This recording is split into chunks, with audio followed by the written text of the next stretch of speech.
What it do? How you doing? I am back with another video. Today, EandE family, I'm doing something for my non-chocolate lovers. A white cake with buttercream frosting. Don't go nowhere.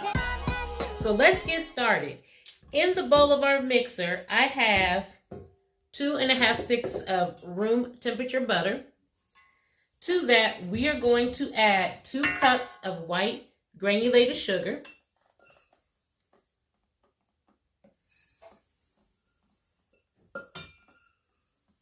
So we are going to let this go in our mixer until the butter and the sugar have come together and it's light and fluffy.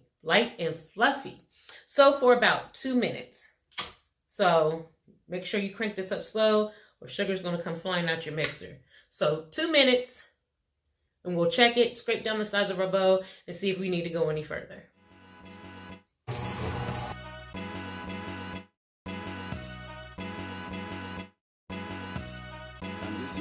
Chang.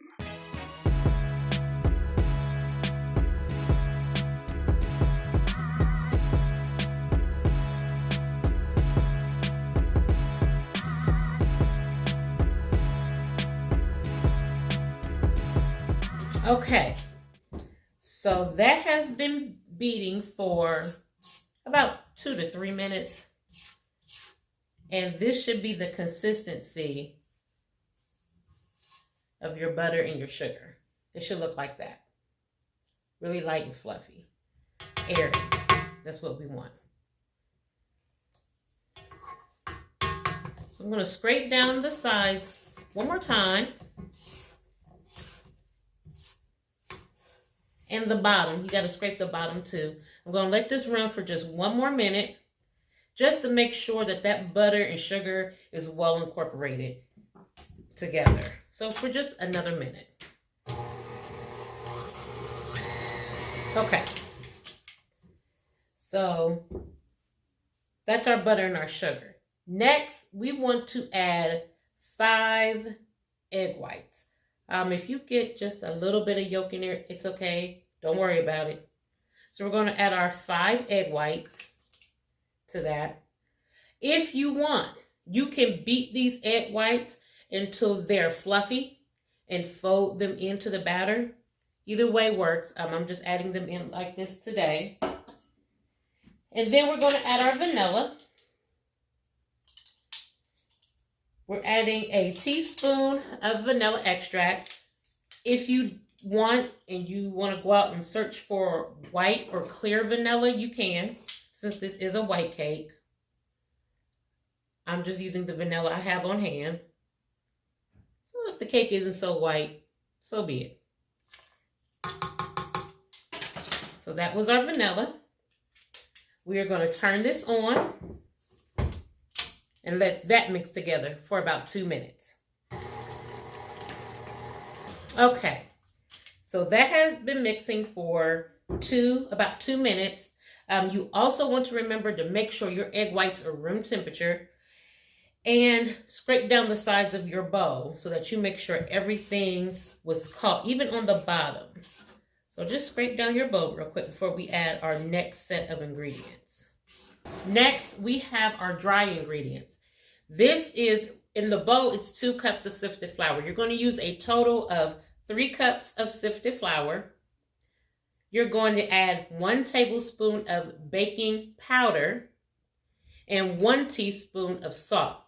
So we have our last cup of flour here with our baking powder and our salt that we're just going to sift through. You can also use a cake flour. I don't have a cake flour on hand today, so I'm just using my regular flour and sifting to make sure we get any lumps, clumps, or bumps out. Okay. And then we have some buttermilk. This is about 1.5 cups of buttermilk. I may not need all of that. I just poured a little extra. 1 3/4 cup is 1 1/4 cup rather. Sorry, is sufficient. But I went ahead and put 1.5 cups just to make sure in case we needed any extra, and because we want to make sure that our buttermilk is also room temperature. So I'm going to add in a little flour mixture. And I'm going to add in a little buttermilk.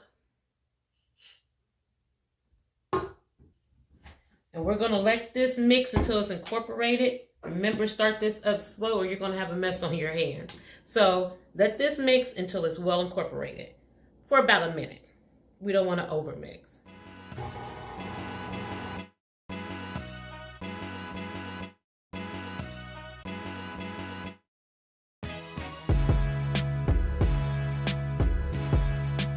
Okay, so we have all of our ingredients mixed in.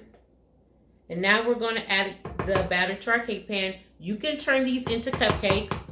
It will make it'll make about 12 cupcakes, depending on the size that you're using. If you're doing jumbo cake cupcakes, you're going to get a little less. If you're doing mini cupcakes, you'll get a lot more. But today, you can also use round cake pans for this to make a tiered cake. Today, I'm just using a rectangle cake pan. 9 by 13 rectangle cake pan that I have oiled and floured. So we have that all added in our pan. And you just want to give it a jiggle and a wiggle so that we make sure the cake is settled. No air bubbles.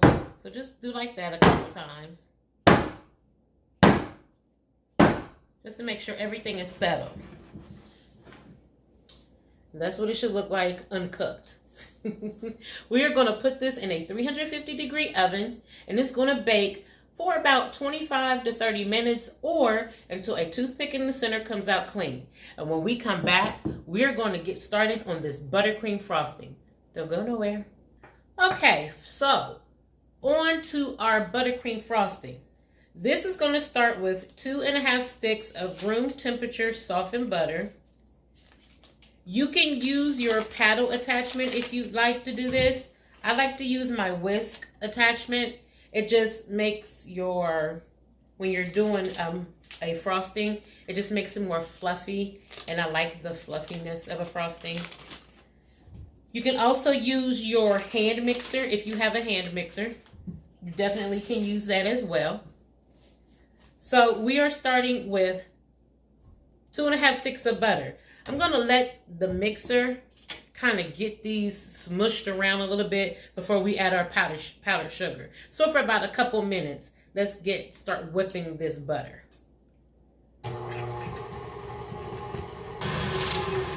Okay. So next we're going to get our powdered sugar added. And as always, how much powdered sugar you add depends on how sweet you like your frosting. So you can go anywhere from 1, 2, 3, 4, 5, 6 cups of powdered sugar. It just depends on how sweet you like it. I'm starting with 2 to 3 cups of powdered sugar because I don't like my frosting overly sweet, but I don't want it to be undersweetened either. And I'm just eyeballing this. You could definitely pull out your measuring cup. So that's about 2 to 3 cups of powdered sugar. Okay, so we're going to get this down in here, crank it up slow, y'all know what will happen, and get this incorporated. Okay, so I have a little milk here, room temperature milk, and I'm going to add a smidgen of milk, and we're going to cut our mixer back on for a second. Okay, next we're going to add a teaspoon of vanilla. And again, you can use your regular vanilla or you can use the clear vanilla, whichever one you have on hand. So that's going to be a teaspoon. I'm just eyeballing this. But a teaspoon of vanilla. And let's get that incorporated. So let's scrape down the sides of our bowl because we have a lot that has climbed up the sides.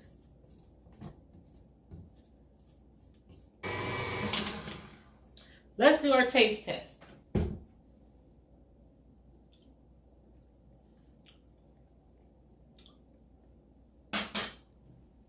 That is perfect, y'all. It doesn't need anything else. 1/8 of a teaspoon of salt it actually does need. So just 1/8, just like that. Throw that in there. Let's get that incorporated real quick and we will be done with this frosting. And this is the consistency you want your buttercream frosting to be.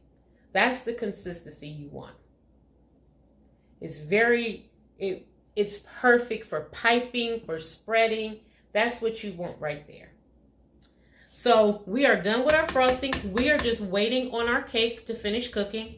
Once it's finished cooking and it cools, we are going to get a taste of this white cake. You don't want to miss this. Y'all don't go nowhere.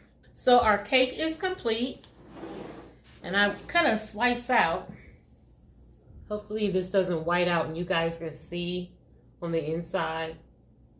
I'm talking absolute perfection here, y'all. We're about to get a taste. Now when I cut my slice out, kind of fell apart a little bit, and that's okay. We don't care as long as it tastes good, right? Let's get a taste.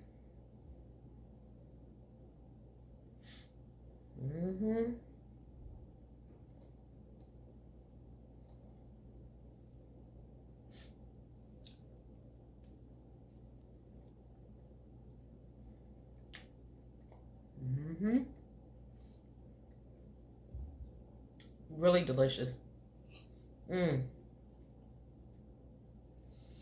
Moist. Very moist. It is the perfect cake for the non-chocolate lover. It's the perfect cake for your kids if you don't want them to have anything with artificial colorings or flavorings. If you don't want them to have chocolate, it is the perfect cake for them. This, oh my goodness. This is so moist. And the frosting, it is absolutely delicious.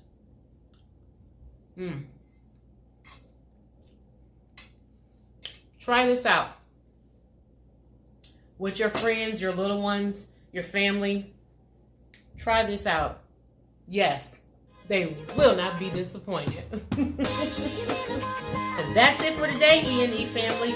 Like, share, comment on this video. If you haven't already, subscribe to the channel and click the bell notification so you can be notified when a new video comes through. Follow me on Instagram and Facebook. The links are in the description box below. And as always, EandE family, don't forget to live a little and love a lot. Y'all be easy. Who wants some cake? Y'all want some white cake? Damn. Y'all want some cake?